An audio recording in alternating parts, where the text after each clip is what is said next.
thank you to our distinguished witnesses being here today. As Congress works to ensure that our roadways are safe, I am grateful for the opportunity to hear from experts in the automobile industry on innovation and the impacts that NHTSA is having on safety on New Jersey's roads and across the United States. So, Mr. Bozzella, a central aspect of the Motor Vehicle Safety Act is that NHTSA promulgates federal motor vehicle safety standards and that motor vehicle manufacturers certify compliance with all applicable standards.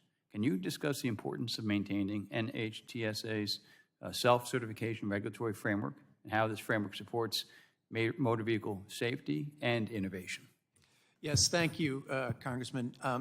This is an essential structure that supports innovation and supports safety at the same time. What's key to this, however, is NHTSA has to make sure that they continue to maintain and update federal motor vehicle safety standards. What we've seen is that motor vehicle safety standards that are no longer relevant, necessary, or producing safety are often still on the books, and then they slow innovation down. For example, we have an antiquated bumper standard that makes it difficult for manufacturers to put in the bumpers the sensors required for automatic emergency braking, for example. So federal motor vehicle safety standards are critical. Self-assessments and self-certification are critical because they move these technologies into the marketplace quickly. But the key to this is there needs to be alignment and fast movements to modernize these. Thank you. Mr. Farah, can you point to any research that supports the safety promise of autonomous vehicles? Congressman, thank you very much. I'd be happy to. And I'll start by saying that right now, the autonomous vehicle industry, like with lower levels of autonomy, is reporting data under the Standing General Order at NHTSA. And so we very much want to see this process evolved and improved to create a national AV safety data repository so that Americans can better understand the safety of these vehicles, because we know that public trust goes hand in hand with the deployment of these vehicles. That's something that our industry has very much embraced, and we want to work on a bipartisan basis with members of this committee. In addition to that, there's also been tremendous amounts of data that has been produced both by the manufacturers themselves and by the industry writ large. And so for AVIA's part, we have been collecting the total amount of autonomous miles driven by our members over the course of a number of years. We published just last month that our members have driven more than 145 million autonomous miles just on U.S. public roads. It doesn't include simulation. It doesn't include closed tracks.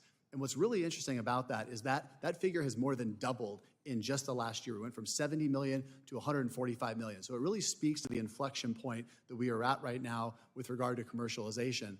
And then last but not least, I'll just go back to what I said before, which is that a number of the manufacturers have been producing data about their safety information that is out there. One study that's very, very compelling is that Swiss Re did an evaluation of Waymo and 3.8 million miles that the Waymo driver drove. And what they demonstrated, there was a 100% reduction in bodily harm claims that were done over that period of time. And you think about, that's 3.8 million miles. What if we could do that at scale in the United States and have that amount of reduction of bodily injury claims? It really goes to show the promise of the technology. Thank you. And Dr. Harkey, seatbelt use dramatically decreases the risk of a fatal injury during a crash. Can you discuss the latest research on seatbelt use and effective solutions to promote seatbelt use? Yeah, thank you for the question, Congressman. We know the seatbelt is still the most important safety feature in a vehicle today. And we stress that in every communication that we put out almost. And one of the things that's a real challenge is getting people to understand that they need to wear that seatbelt, front seat, back seat, no matter where you're sitting in the vehicle, at all times, under all speeds, under all scenarios. And so this is something we continue to work on. It's a real disconnect. We see observed seatbelt usage in this country, and for front seat passengers, above 90% now. For rear seat passengers, around 75%. That all sounds really good, and it's really encouraging. Yet the number of fatalities that we see in our country, almost half of those in the front seat of passenger cars are unbelted.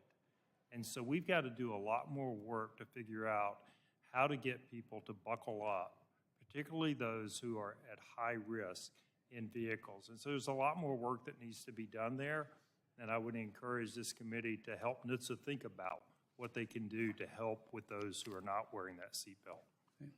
Thank you. Yield back.